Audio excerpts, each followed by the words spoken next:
ثم استوى علی العرش، پھر وہ رحمان استوى مستوی ہوا علی العرش، عرش پر. استوى اس کا معنی کسی چیز پر چڑھ جانا، اوپر ہو جانا. پھر وہ عرش پہ چڑھ گیا، جیسے استوى علی الدابہ، سواری پر چڑھ گیا. استوى علی السریر، چارپائی پر چڑھ گیا. استوى علی السفینہ، جہاز پہ چڑھ گیا. استوى اوپر ہو جانا، چڑھ جانے کے معنی میں.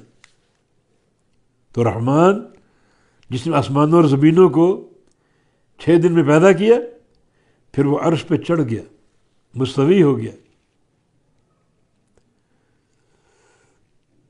اس سے کیا ثابت ہوا؟ عرش اوپر ہے اور رحمان عرش پہ چڑھ گیا، اور اس پر ایمان لانا چاہیے. امام ابو حنیفہ رحمہ اللہ فرمایا کرتے تھے جو رحمان کے استواء علی العرش کا انکار کرتا ہے مسلمان نہیں ہو، اور جو عرش کو مانتا ہے مگر اس کو شک ہے کہ عرش نیچے ہے یا اوپر، اس کا اسلام بھی قابل قبول نہیں. عرش اوپر، اللہ تعالیٰ کی آخری مخلوق، انتہائی بلندی پر. نبی علیہ السلام کی حدیث، زمین سے آسمان تک 500 سال کی مسافت کا فاصلہ. پھر اس آسمان کا حجم جو ہے، اس کا موٹاپا، وہ بھی اتنے فاصلے کا، اتنے برابری کا، یعنی 500 سال کی مسافت. پھر پہلے آسمان سے دوسرے آسمان تک 500 سال، پھر دوسرے آسمان کا جو حجم وہ بھی 500 سال کا. اس طرح 7 آسمان. اوپر ایک سمندر کا ذکر ہے جس کی اوپر کی سطح سے لے کر نیچے کی تہہ تک 500 سال کی مسافت کا فاصلہ.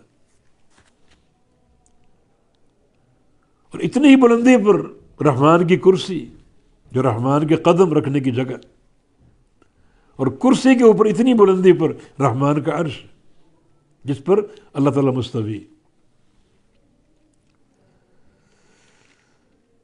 اور عرش آخری مخلوق ہے رب تعالیٰ کی، اس کے اوپر کوئی مخلوق نہیں.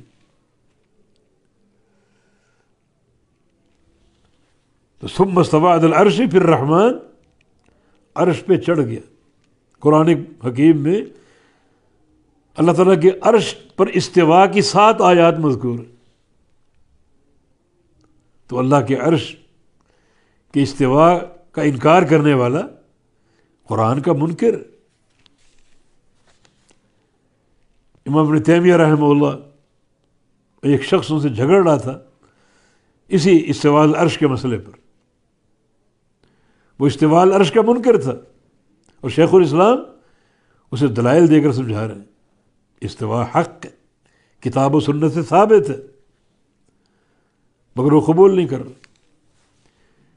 بالآخر شیخ الاسلام نے فرمایا اگر میں اللہ تعالیٰ کے عرش کے استواء کا انکار کروں تو میں کافر ہوں، کیونکہ مجھے کتاب و سنت کے دلائل سے یقینی علم ہے کہ اللہ تعالیٰ عرش پہ مستوی ہے، اور اگر میں نہ مانوں تو میں کافر ہوں، لیکن تجھے کافر نہیں کہوں گا. یہ تکفیر معین، تیری تکفیر نہیں کروں گا. مجھے نہیں معلوم تیرے علم کی کیا کیفیت ہے اور تیرے اندر استواء العرش کے تعلق سے کیا علم ہے اور کیا ان دلائل کی حیثیت ہے، لیکن میں اگر انکار کروں تو میں کافر ہوں، کیونکہ میں محکم طریقے سے پورے یقین اور وثوق کے ساتھ اس بات کو جانتا اور مانتا ہوں کہ اللہ تعالیٰ عرش میں مستوی ہے. تو ثم استوى علی العرش، پھر رحمان اللہ تعالیٰ عرش پہ چڑھ گیا.